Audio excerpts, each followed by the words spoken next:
Welcome back. This is New World of Education Astrology YouTube channel. Good morning everyone. Today we will see about unit 10th one, important breeds of poultry. இது நிறைய பேர் கேட்டுக்கே இருந்த topic இருக்கு, notes இல்லைன்னு சொல்லிட்டு. So அதை வந்து இன்னைக்கு அப்லோட் பண்ணலாம் அப்படின்னு வந்து பண்ணுறேன். நம்ம வீடியோக்குள்ளே போகிறதுக்கு முன்னாடி நம்ம சேனலை ஃபஸ்ட் டைம் பார்க்குறீங்கன்னா சப்ஸ்கிரைப் பண்ண மறக்காதீங்க. அந்த வீடியோவை ஸ்கிப் பண்ணாமல் பாருங்கள். பார்த்துட்டு உங்களுக்கு பிடிச்சிருந்தால் லைக் கொடுங்க, அண்ட் உங்கள் ஃப்ரெண்ட்ஸுக்கு ஷேர் பண்ணுங்கள். அண்ட் ஆல்சோ உங்களோட கமெண்ட் பாக்ஸில் சொல்லுங்கள். நேற்று வந்து நான் டெஸ்ட்டு கொடுக்க முடியலை. நான் வந்து அந்த டெஸ்ட்டை வந்து இன்னைக்கு இல்லை நாளைக்கு வந்து நான் கொடுத்துட்றேன். இன்னைக்கு ஈவினிங் மேக்ஸிமம் கொடுக்க ட்ரை பண்ணுறேன். சரி, வாங்க வீடியோக்குள்ளே போகலாம். Important breeds of poultry. ஓகேவா? கோழி இனங்கள் முட்டைக்காகவும் அதோட கறிக்காகவும் வந்து பண்ணைகளில் ஃபார்மில் வச்சு வளர்க்கப்படுறதுக்கு பேர் தான் கோழி வளர்ப்பு அப்படின்னு வந்து சொல்லுவோம். அண்டு இது வந்து எதுக்காக வளர்க்கப்படுது அப்படின்னா ஊட்டச்சத்துக்காக, ஹியூமனோட நியூட்ரிஷனுக்காக இந்த கோழி இனங்கள் வந்து வளர்க்கப்படுது. அப்படி வளர்க்குறத வந்து நம்ம எப்படி பிரிக்கிறோம்னா 2 வகையாக வந்து வளர்க்கப்படுது. அயல்நாட்டு எக்ஸயாட்டிக் அப்படின்னு சொல்லுவோம், அண்டு உள்நாட்டு இண்டிஜினஸ் அப்படின்னு 2 டைப்பில் வந்து வளர்க்குறோம். ஓகேவா? ஃபாரினில் அந்த அப்ராடில் வளர்க்குறோம் அப்படின்னா அயல்நாடுகள் இனங்களில் வருது. அதே வந்து நம்ம உள்ள இந்தியாவுக்குள்ளே வளர்க்கப்படுற இனங்கள் வந்து உள்நாட்டு இனங்களில் வருது. இப்போ வளர்க்கப்படும் பறவைகள் பொதுவாக எந்த பேர்ட்ஸ் எல்லாம் நம்ம வந்து இந்த போல்ட்ரி ஃபார்முக்கு யூஸ் பண்ணுறோம்னா வாத்து, கோழி, வான்கோழி இதெல்லாம் வந்து நம்ம யூஸ் பண்ணுறோம். அண்டு யூசஸ் எதுக்காக வந்து இதை வளர்க்குறோம், என்ன வகையான இனங்களை வளர்க்குறோம் அப்படின்னு பார்த்தோம்னா கறிக்காக. மெயினாக கோழினாலே நம்ம ஃப்ளெஷ்ஷு தான், மீட்டுக்காக தான். இப்போ கறிக்காக வளர்க்கப்படுவது எதெல்லாம்னா கார்னிஸ், சஸ்செக்ஸ் அண்ட் ஆஸ்ட்ரலார்ப் அண்ட் ஆர்பிங்டன். கார்னிஸ், சஸ்செக்ஸ், ஆஸ்ட்ரலார்ப் அண்ட் ஆர்பிங்டன் இது எல்லாமே வந்து எதுக்காக வளர்க்கப்படுது அப்படின்னா அதோட டேஸ்டியான மீட்டுக்காக, அதோட கறிக்காக வளர்க்கப்படுது. அதே முட்டைக்காக வளர்க்குற இனங்கள் பார்த்தோம் அப்படின்னா அனகோனா, மின்னோர்கா, லகான் இதெல்லாம் வந்து முட்டைக்காக வளர்க்கப்படுறது. இப்போ 2க்காகவும் டூயல் அப்படின்னு சொல்லுவோம். 2க்காகவும் அது என்னென்னா கறிக்காகவும் வித்து எக்குக்காகவும், மீட்டு எக்கு இது 2க்காகவும் வளர்க்குறோம் அப்படின்னா அது வந்து இந்த டைப்பில் வருது. ஆர்ஐஆர், பிளைமவுத், ஹாம்சியர் அண்ட் என்டோட்டி இதெல்லாம் வந்து எதுக்காக அப்படின்னா 2 எக்கு வித் மீட்டு 2க்காகவும் வந்து வளர்க்கப்படுது. அயல்நாட்டு இனங்கள் அதில் இப்போ நம்ம ஆல்ரெடி வந்து 2 டைப்பாக பிரிச்சிருந்தோம், அயல்நாட்டு இனங்கள், உள்நாட்டு இனங்கள்னு சொல்லிட்டு. இதில் எக்ஸயாட்டிக் அயல்நாட்டு இனங்களில் என்னென்ன இனங்கள்லாம் வளர்க்கப்படுது அப்படின்னு பார்த்தோம்னா ஃபர்ஸ்ட் ஒன் வெள்ளை லெகான். இந்த ஒயிட் லெகான் வந்து அது வந்து ஒரு எக்ஸயாட்டிக் பேர்டு, அயல்நாட்டில் இருந்து வளர்க்கப்படுறது. எங்கன்னா இத்தாலி கிராமங்களில் வந்து முட்டைக்காக வளர்க்கப்படுது. இப்போ பார்க்குறது எல்லாம் மெடிட்டரேனியன்னு சொல்லுவோம். இப்போ நான் அடுத்தது வந்து நான் சொல்லுவேன் மீட்டுக்காக வளர்க்கப்படுறது எதுன்னு. இப்போ பார்க்குறது இது வந்து எதுக்கு எக்ஸாம்பிள்னா முட்டைக்காக வளர்க்கப்படுற ஒரு இனம். ஆல்ரெடி நம்ம எக்ஸாம்பிள பார்த்தோம். முட்டைக்காக வளர்க்கப்படுற இனத்தில் அனகோனா, மின்னோர்கா, லகான்னு சொல்லிட்டு. இந்த ஒயிட் லகான் வந்து இத்தாலி கிராமங்களில் வந்து முட்டைக்காக வளர்க்கப்படுது. ஆண்டுக்கு 310 முட்டைகளை வந்து இடுது. ஏன்னா இதுக்கு முட்டைக்காகவே ஸ்பெசிஃபிக்காக வளர்க்கும் போது அது வந்து கண்டிப்பாக முட்டை நிறையா இடுறதா தான் இருக்கும். 310 முட்டையை வந்து வருஷத்துக்கு வந்து இடுது. அண்டு இதை என்னன்னு நம்ம சொல்றோம்னா உலகின் முட்டை இடுபவர்களின் சாம்பியன் அப்படின்னு கூட சொல்றாங்களாம் இதை. ஏன்னா 310 முட்டை வந்து மற்ற எந்த பேர்டும் வந்து இடலை. இந்த கோழி இனங்கள்ல இதுதான் வந்து இடுறதுனால இது வந்து உலகின் முட்டை இடுபவர்களின் சாம்பியன் அப்படின்னு வந்து கூப்பிடுறாங்க. அனகோனா செகண்ட் ஒன் வந்து அனகோனா அப்படின்னு சொன்னா இது வந்து இத்தாலியோட அனோனா சிட்டியில வந்து முட்டைக்காக வளர்க்கப்படுற ஒரு இனம்.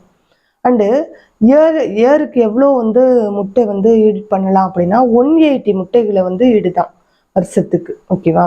அண்டு தேர்டு வந்து மின்னோர்காங்கிறது அதோட கனமான அண்டு லார்ஜஸ்ட் முட்டைக்காக வந்து தென்கிழக்கு ஸ்பெயின்ல வந்து வளர்க்கப்படுது. இந்த வகையான இனங்கள் ஆண்டுக்கு 120 முட்டைகளை வந்து இடுது அப்படின்னு சொல்றாங்க. அந்த முட்டையோட எடையான கனமான பெரிய முட்டைன்னு சொல்லியிருக்கோம். ஸோ முட்டையோட எடையை பார்த்தோம்னா 65 கிராமுக்கு மேலே வந்து 65 கிராமுக்கு அதிகமான வெயிட்ல வந்து இருக்கு. அடுத்து நம்ம பார்க்க போறது வந்து இதுவரை எக்குக்காக வந்து வளர்க்கப்படுற இனங்கள் பார்த்தோம். இப்போ வந்து கறிக்காக வளர்க்கப்படுற இனங்கள் வந்து பார்க்க போறோம்.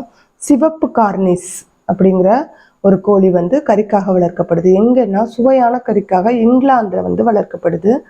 ஆண் கோழி வந்து 4.5 கிலோகிராமும் பெண் கோழி வந்து 3.2 கிலோகிராம் வந்து வெயிட்ல வந்து இருக்கும். அண்ட் நெக்ஸ்ட் ஒன் பார்த்தோம் அப்படின்னா சசெக்ஸ் அப்படின்னு சொல்றோம். இதுக்கும் வந்து அதோட டேஸ்டியான ஃப்ளெஷ்ஷுக்காக இங்கிலாந்துல வந்து வளர்க்கப்படுது. அண்டு ஆண் பார்த்தோம் அப்படின்னா ஆண் கோழி வந்து 4 கிலோகிராமும் பெண் கோழி வந்து 3.1 கிலோகிராமும் வெயிட் உடையதாக வந்து இருக்குது. அண்டு தேர்ட் ஒன் வந்து அஸ்ட்ரலார்ப்பு. இதுக்கும் அதோட சுவையான கறிக்காக அதில் அஸ்ட்ரலாப் மீன்ஸ் அதில் ஆன்சர் இருக்கு, அந்த கண்ட்ரியோட நேம். ஆஸ்திரேலியாவில் வந்து வளர்க்கப்படுது. ஆண் பார்த்தோம் அப்படின்னா 3.6 கிலோகிராமும் பெண்ணு வந்து 2.8 கிலோகிராம்லையும் வந்து வெயிட்ல இருக்கு. இதோட எக்கு பார்த்தோம் அப்படின்னா ப்ரௌன் கலர்ல வந்து இருக்கும். இதுதான் வந்து ஆஸ்ட்ரலார்ப்.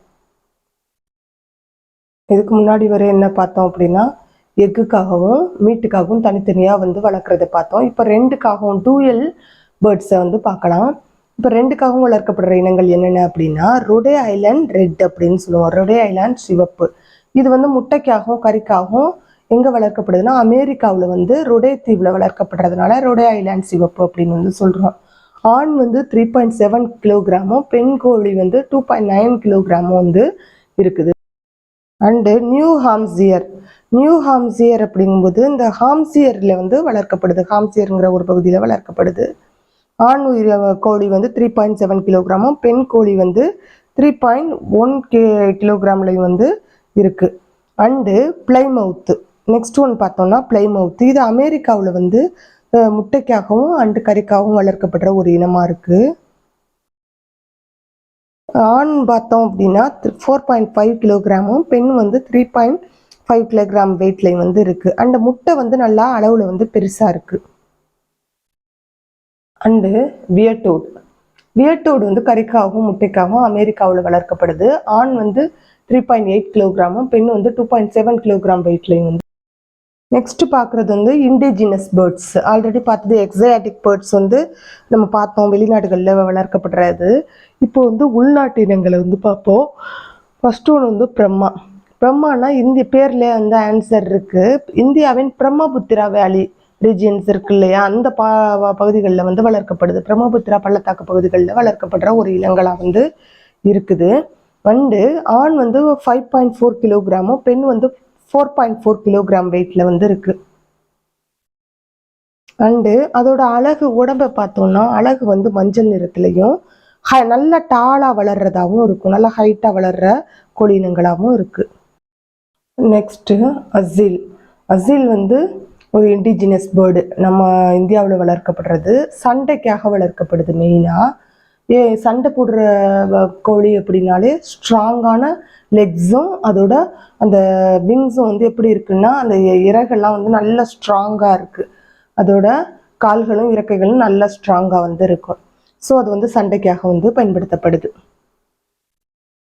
அண்டு சிட்டாகாங் வந்து ரெண்டுக்காகவும் முட்டைக்காகவும் கறிக்காகவும் சேர்த்து வளர்க்கப்படுது. இதை வந்து மலாய் அப்படின்னு கூட சொல்கிறோம், மலாய் அப்படின்னு சொல்லியும் இன்னொரு பேரில் கூப்பிடுறோம். அந்த சைஸில் பார்த்தா நல்ல பெரிய அளவில் வந்து இருக்கும்.